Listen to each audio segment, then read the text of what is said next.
Good morning. I'd like to tell you this morning about my old friend Emerson. I met him about 35 years ago now at the Unitarian Universalist Church of Jamaica Plain. He was 66 years old then and nearing retirement. We were friends until his death at age 93 in 2016. Until the last month of his life, he was still living independently with his wife Judith, who was perhaps 12 or 15 years younger. Emerson was a black man who was born in a rural community in Arkansas in 1925. His father was a preacher of the fire and brimstone type, who was 60 years old when Emerson was born.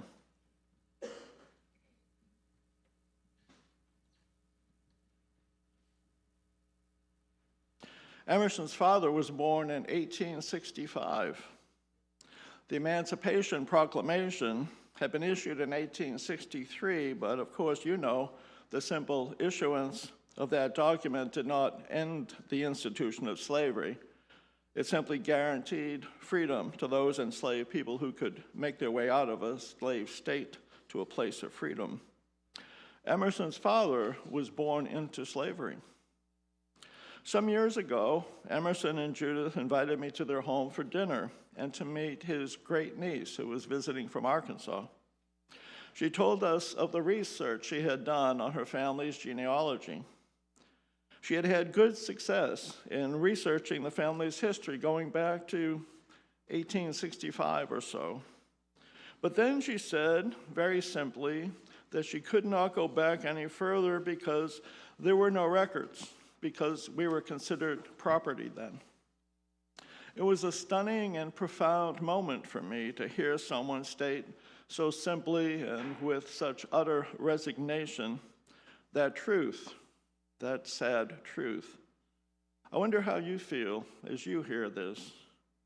I wonder how any of us would feel if our research into our family's background brought us to such direct confrontation with the dehumanization of our own ancestors.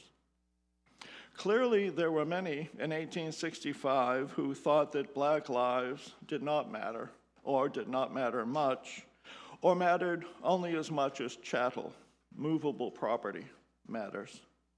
The Black Lives Matter movement says that those patterns, while not as blatant and obvious as they were at the time of the Civil War, remain. And there are those who insist that when you say Black Lives Matter, you are saying that other lives don't matter so much, so that you should say all lives matter. Well, of course, all lives matter. That's the point. But those of us who are not black do not have in our family histories the dehumanizing of our ancestors, family members, by enslavement.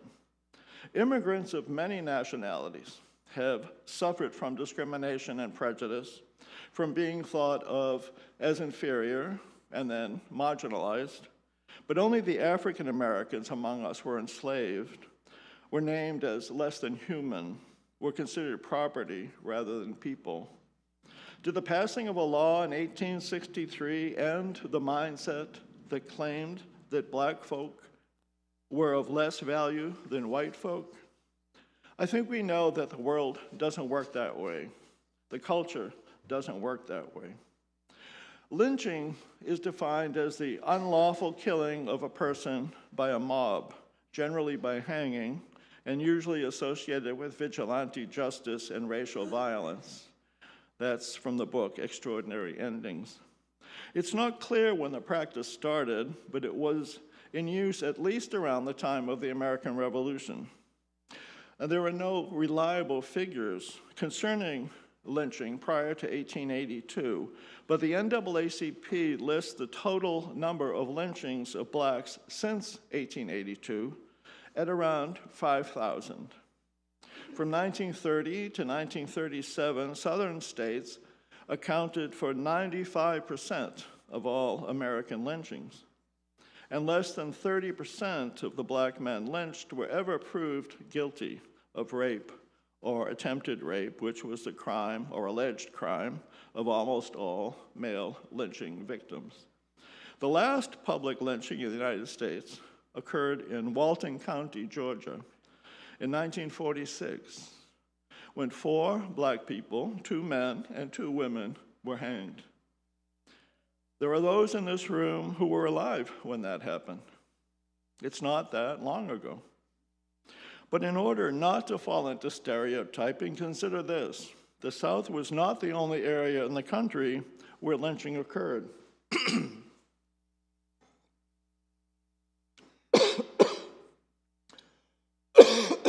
Excuse me.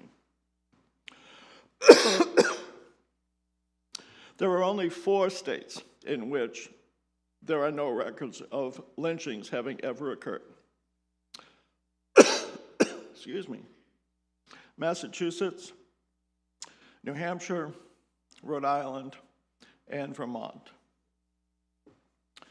And to further complicate the subject, more whites were lynched than blacks in 9 states: Indiana, Iowa, Kansas, Montana, Nebraska, New Mexico, Oklahoma, South Dakota, and Wyoming. Of course, many of these states had small black populations.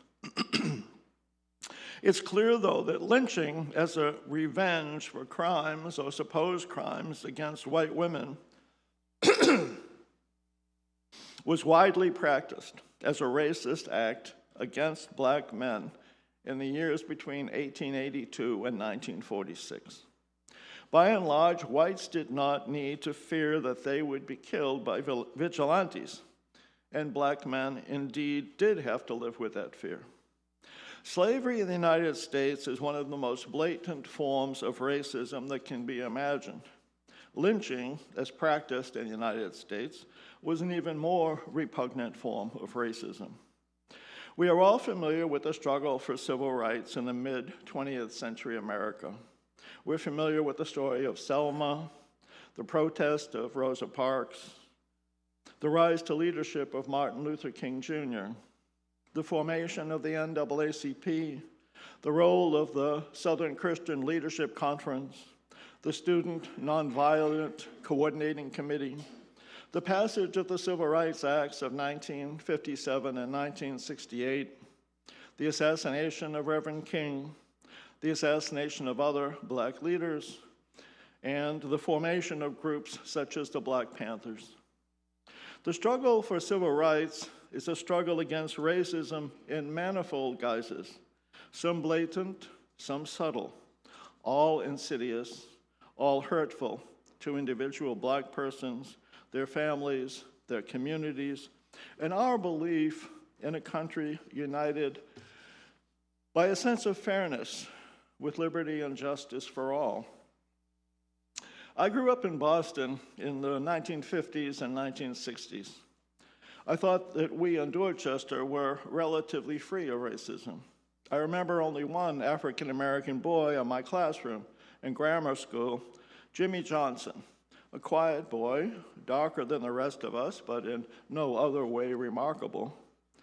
There were kids of Italian background in the class, and Irish, English, Jewish, Polish, Hungarian, Lithuanian, Portuguese, German, and Dutch. Those are the ones I remember. I don't remember any being treated differently than any other, but I do remember when the dentist who lived next door to my uncle sold his house to a black family. And I do remember my uncle's conversation with my father when he said that of course he was going to move because the neighborhood was inevitably going to go down. And my uncle and his family did move, as many others in the neighborhood, and my father and mother and our family did a year or two later. It was a kind of madness, this determination to flee, to uproot yourself because of a demon that you created yourself out of some kind of inchoate fear. Only later did I learn about the practice of redlining, as banks refused to refuse loans to people in certain neighborhoods, areas discriminated against on the basis of race. Only years after that did I learn of the term institutional racism and what that implied. It seemed that this fear or distrust or hatred of black folks by whites would never die. It would always rise again in some new guise. Starting in 2010, when I was approached by leaders of the African American community in Bowling Green, Kentucky, several members of the Unitarian Universalist Church I served attended the annual Community Kwanzaa celebration at the State Street Baptist Church. Amidst the ritual and song and celebration 8 years ago was a solemn procession, a procession of black youths wearing hooded sweatshirts and carrying homemade signs on which were written some familiar names: Trayvon Martin, Michael Brown, Freddie Gray, Walter Scott, Eric Garner, Tamir Rice, Sandra Bland, many names, too many names. Each of the names corresponds to a face and the life of a human being. The Black Lives Matter movement says that all lives matter and that black lives are not held in the same regard as white lives when the circumstances are similar. It is highly unlikely that a 12-year-old white boy, even if he was reported as sitting on a swing, pointing a gun at people, would have been shot and killed with as little deliberation as was taken when Officer Timothy Lehman shot Tamir Rice. At the beginning of the 911 call, and again in the middle, the caller said the gun was probably fake. Why was the information not relayed to the officers responding to the scene? I think we can guess. But I think it is clear that if a 12-year-old white boy was killed under the same circumstances, the outrage in the white community would have prompted swift action against the officer and probably the police department. And the white community, based on its own history, would have had greater faith that justice would be done, would not feel the need to take to the streets to express outrage. In his book released in 2016, America's Original Sin, Jim Wallace gives us what he calls clear data on racialized stops, arrests, sentences, incarceration, and recidivism. Here are some of the data that he cites. According to a 2013 Justice Department report, as reported by the Washington Post, black drivers are 31% more likely to be pulled over than whites. They are more than twice as likely to be subject to police searches as white drivers. And they are nearly twice as likely to not be given any reason for the traffic stop, period. There is no data to suggest that blacks are driving faster than whites. These numbers suggest that race or profiling has a lot to do with it. According to a recent study of FBI statistics, African Americans are about 3 times more likely to be arrested than are whites. Arrest rates are particularly dramatic when it comes to drug offenses. The Center for American Progress reports that African Americans comprise 14% of regular drug users, but are 37% of those arrested for drug offenses. From 1980 to 2007, about 1 in 3 of the 25.5 million adults arrested for drugs was African American. The United States Sentencing Commission reported that in 2010, that in the federal system, black offenders receive sentences that are 10% longer than those for white offenders for the same crimes, and are 21% more likely to receive a mandatory minimum sentence than white defendants facing an eligible charge. According to the Sentencing Project, more than 60% of the people in prison today are people of color. Black men are 6 times more likely to be incarcerated than white men, and Hispanic men are 2.5 times more likely. For black men in their 30s, 1 in every 10 is in prison or jail on any given day. 1 in 3 African American men will be imprisoned at some point in their lives. This compares to 1 in 6 Latino men and 1 in 17 white men. Rates for recidivism are also higher for blacks than for whites. The way I look at it, these kind of statistics point to a culture where racism is institutionalized. The redlining that I referred to earlier did a lot to create a culture of poverty for African Americans that was extremely hard to break out of. You need to have a sense of hope in order to believe that your efforts to be successful in life will be rewarded. And if the deck is stacked against you from the start, where are you going to get that sense of hope? Let me share with you a story told by Jim Wallace, which I think well illustrates the human dimension of a situation where one race is systematically devalued. He says, I had been invited to go to Spokane for 2 days, first to speak at a Christian college, and the next day to help moderate an event hosted by a local church with young people from the streets of Spokane, where there had been growing crime. The increasing violence in the city had made the whole community fearful, and some of the churches in the area were trying to respond by focusing on how to help the young people involved.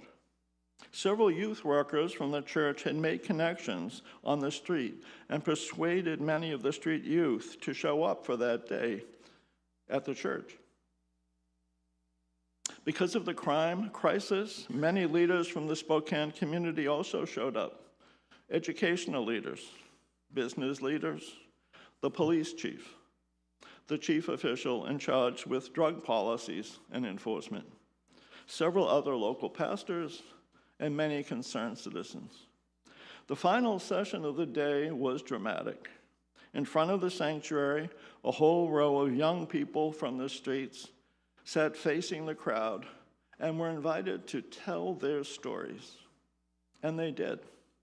One young man, who was a clear leader, spoke of how his mother was a drug addict and her welfare check was gone every month after a few days, so he had to support all his siblings.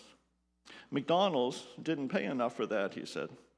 So he began dealing drugs himself and was now supporting dozens of people, including his whole extended family.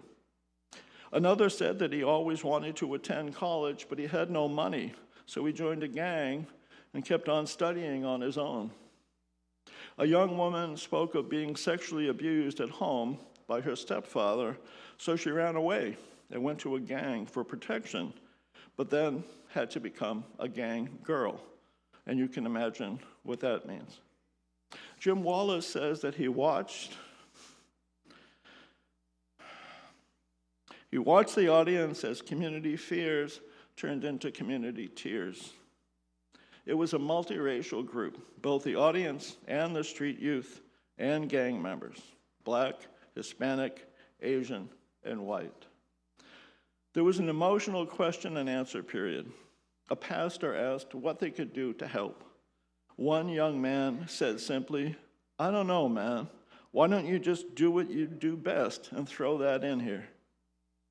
Wallace, who identified as a Christian, said that he recognized this as an altar call, and people responded. The president of the Christian University, Whitworth, that helped host the event, said, I heard many of you say you always wanted to go to college. Well, if you can meet me next week, I will give you a personal tour of the university. And if you pass your GED, and we will help you with that, you can come to Whitworth for free. A business owner was next.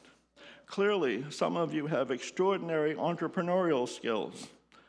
I may just disagree with your personnel decisions, but I have some jobs for talented people like you. The pastor of a big downtown mainline church was next. He said, I have just arrived in town to a big church with no people inside. I heard many of you say you have no safe place to go after school and even do your homework. Well, starting tomorrow, our church will be open to you.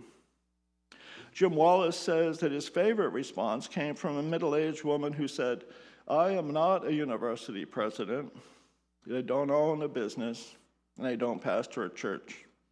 But I work at McDonald's right downtown and get a 15-minute break in the morning and one again in the afternoon. Some of you said you don't have anybody to talk to.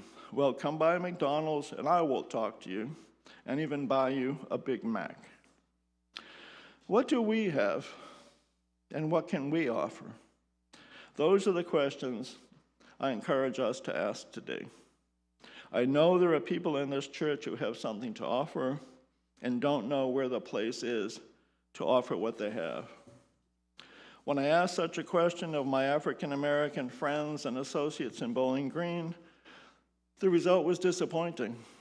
There are folks in our church who would like to get involved in supporting the Black Lives Matter movement. Do you know someone who's involved that I can talk with? I contacted a group on campus called Young Activists, but I didn't get a response. I sent a Facebook message to a friend who attends the State Street Baptist Church. No, he didn't know of anyone other than that campus group. I contacted the director of the Bowling Green Human Rights Commission. She put me in contact with a young woman at Western Kentucky University. We had a nice email exchange during which she said no, she was not involved in the Black Lives Matter movement. Jim Wallace cautions well-meaning groups of mostly white folks, whether they be involved in church work or otherwise, against taking the lead on these issues. There is, after all, such a thing as white paternalism, which undercuts the efforts of Black self-determination. For that reason, I sought out leaders in the community to support, not to lead. For now, I think the best thing for us to do is to put our heads together and determine what we can do, what we can offer.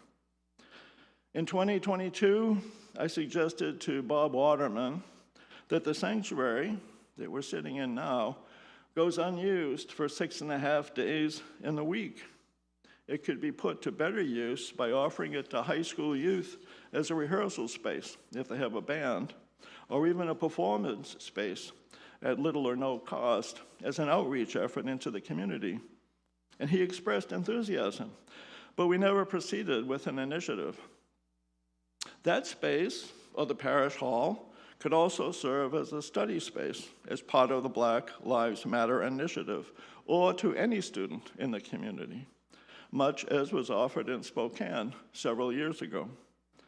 If we put our heads together, there are other options we can pursue as well, I'm sure. Certainly, if there is a group that meets to address these efforts, I will offer to attend and rally the troops if, in fact, your passion for justice calls you in this direction. One of the hymns we sing here and in other UU churches is called "We Shall Overcome." We have an opportunity to make a distinction between the good feeling we have when we sing and an active search for ways to overcome the injustice caused by racism.